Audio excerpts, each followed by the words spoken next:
We love saying that the show must go on. We used that phrase during the pandemic. Now we get to say it that actors, plays are back on stage. And of course, that includes at the Straz Center, the Jape Theater in particular, and in coordination with Job Site Theater. We are so excited to talk about one of their latest productions that you can enjoy. And it is starring the one-woman phenom of spoken word, Andrecia Mosley. Welcome to the show. How are you today? I'm doing really well. Thank you. Thank you. How are you? I'm well. I'm so excited to talk with you because there's so many elements. So I'm sitting here thinking which way we want to go first. I think it's safe to say, though, the fact you're a Tampa girl, you were born and raised here, and now you are getting to perform at the Jape Theater, which I'm surprised you've said you've only performed at the Straz once so far in your career. That's right. Normally, I am on tour, but I actually do live in Tampa. But for the last 3 or 4 years, I've actually been on the road in various plays.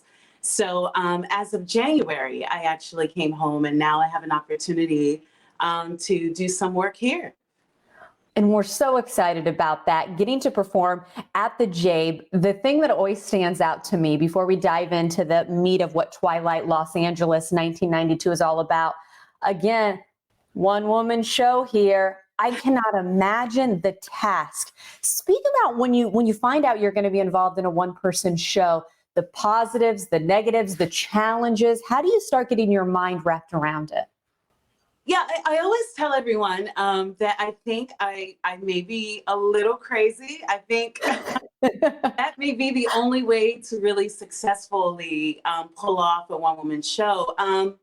The beginning of the process is just, who are these people? Why are they here? What are they trying to achieve by the end of the work? You kind of start with that. You kind of figure out who they are, where they're going. And then one of the things that I like to do is actually give them each their own personality and sound. They speak a particular way, they carry their bodies a particular way, and that begins the process. I think one of the minuses, if we were going to use that for a one-woman show, is you really do miss the cast dynamic.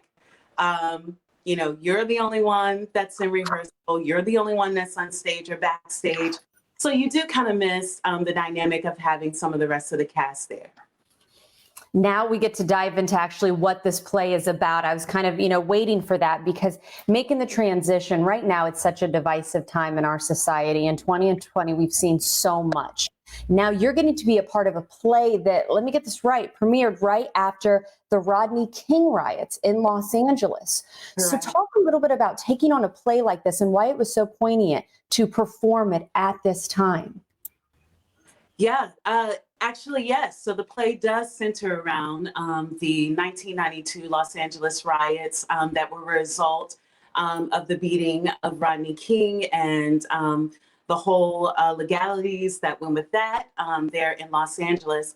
I think that the most important thing about doing this work at this time is because essentially we are still in it. We are still dealing with, racial differences. We're still dealing with massive protests for the rights of Black people. We're still dealing with the murders of Black men. And one of the things that I think is ideal about Twilight is Twilight actually focuses on everyone's perspective. And so instead of it being a show centered around just the issue itself, it actually deals with why people did what they did, why they thought they were right for whatever particular reason, ranging from, the attorneys to the cops that were involved, to those of Rodney King's family, to the bystanders. So everyone's opinions are involved in this one piece. Andrecia, I'm assuming I'm clearly far from an actor by any means, but I know that you want to be able to have your audience feel emotions and come away feeling a certain way. What do you hope audiences will come away feeling or at least thinking about? I hope that audiences come away with really thinking about what does it mean to live in an equal society? Why do we have such a strong divide amongst races? And how does that really affect our day to day? And what do we begin to do to balance, the powers from our governments to our police departments to our actual citizens. How can we, if we can, achieve some sort of equality and peace among races? Well, right there below, we can see the dates that this is going to be performed by you at the Jape Theater. Let's talk a little bit about the Jape Theater, though, and the safety measures, because I know the Straz is keeping that first and foremost. Also, job site theater. What do you know about it? Of course, you'll be on stage, but can we just kind of close out talking today with those key points? Absolutely. I am, first of all, kudos to the Straz and Job Site Theater for actually going to the extent to try to find a way for actors to return to the stage safely. That is so immensely important. I am now 8 or 9 months for performing. And as a performer, that's 8 or 9 months away from my income. I can't travel, I can't tour, I can't do those things.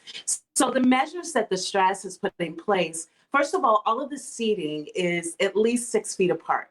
So we are actually observing social distancing within the theater.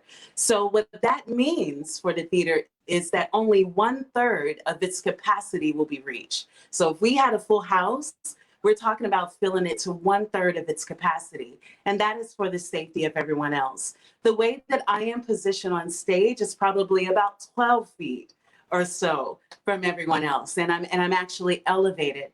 The other measure is that all audience members are being asked to wear masks, and that is being enforced. Another thing that the Straz has done is there's one way in, one way out. So they're able to control and see, to make sure that everybody is abiding by those safety measures. Another route that they've gone is there's an actual setup UV air filters in common areas of the theaters to keep the air purified. And we're doing health checks. So before you can actually come into the theater, you will actually get a temperature check. You'll do a small survey about health and whether you've been tested for COVID or experienced symptoms. All of that is in place. Well, Andresia, we are out of time. Thank you so much for being with us today. And of course, you mentioned the limited capacity. That means get your tickets now. Once again, Twilight, Los Angeles, 1992. Great to meet you today. Pleasure. Thank you so much.